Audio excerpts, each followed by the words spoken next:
We know that many things about the best ways to educate our children so they prepared to go graduate from high school, go on to college, or, very frank, get a job. Most importantly, we know that our children must learn the basics of classroom reading, math, and science, and that is the commitment, math and science with technology. Without these basic skills, no child will ever succeed in life. I mean, we know that by example. We know that to thrive, every child needs to learn in a modern, safe environment, and that's why we've invested over $5 billion, City of Chicago, to build and rehab all of our schools and keep them safe. Also know that when there's more time, you need more time a child spends learning, the more he or she retains, the better they do year after year. And I think you can see the studies here as compared to average days in a school by country.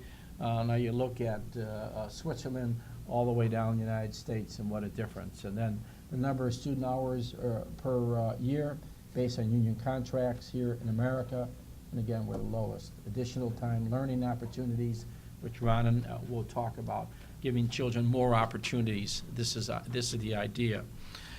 We are very proud of investing $5 billion. We also know that more time a child spends in learning, the more he or she can do year after year.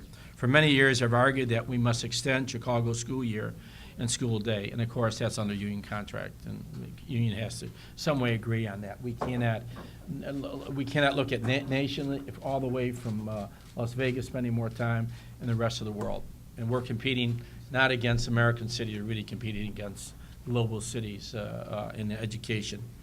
We have a program underway that educates our children year-round. We call this Track E-Schools. They began classes on August 9th with about 100,000 students enrolled in them. We must do more to provide additional learning time for our young people, and that is very, very important. Today, we're announcing that starting in November, pending approval by the Board of Education, we'll pilot a program in 5 elementary schools to add 90 minutes online learning time to existing school day. We plan to add 10 more schools at the start of the second semester.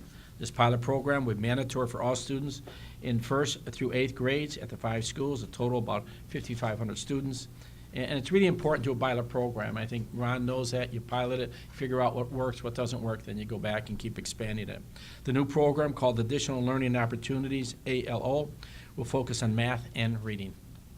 Each pilot school, the ALO program, will run at the end of the traditional school day from 2:45 to 4:15. During these 90 minutes, there will be 35 minutes of online math learning, 35 minutes of online reading, learning, and 20-minute recess and a snack break. Security and safe passage will be put in place for the program. At the end of the ALO program each day, students will be able to participate in after-school programs. The additional day learning time adds up to 255 hours a year. That's unbelievable. That's about 25% increase in learning time. And our young people will learn in a safe environment, becomes better prepared for high school, college, or the job market. Each school will select a community organization to recruit, hire, and manage a group of facilitators to monitor the students so they can use the online math and reading curriculum. Taking this step important to our students' success for many reasons. Our children come first. No adults come first. It's all about children. As I said many times, Chicago lags behind many other districts in classroom learning time, and you see that in the country does too.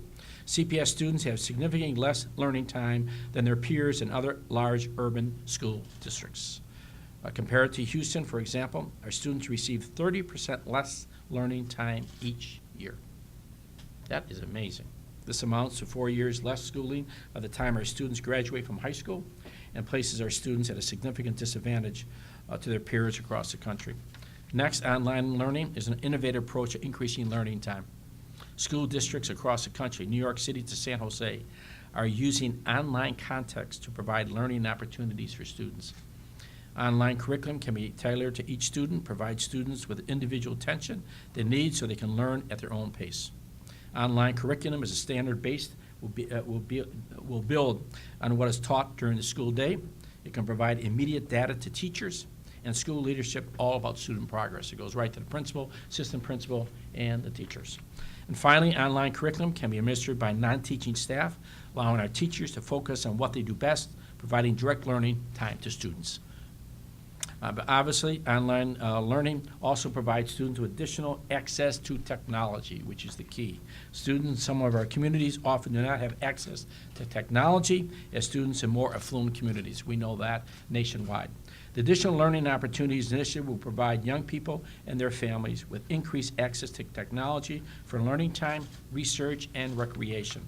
Although the pilot program is considered mandatory, I should also point out that it's possible to opt out of the program for medical, family, or religious purposes.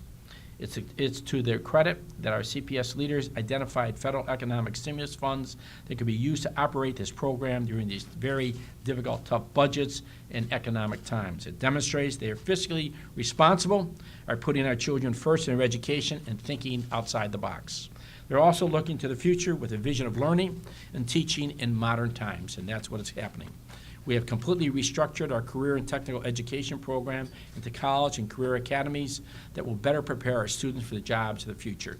The first 30 of 80 such academies open this fall. With additional learning opportunities, pilot programs, we are taking another step that will keep our school progress going. I know there'll be some parents and teachers who will not support this effort. I understand their concern, but to them, every child should be important. Every child should have an opportunity in reading, math, and science. Every child opportunity in technology. Every child should have an opportunity, just like their children and other children throughout the metropolitan area and throughout the country, have technology access, and that's what we want to give.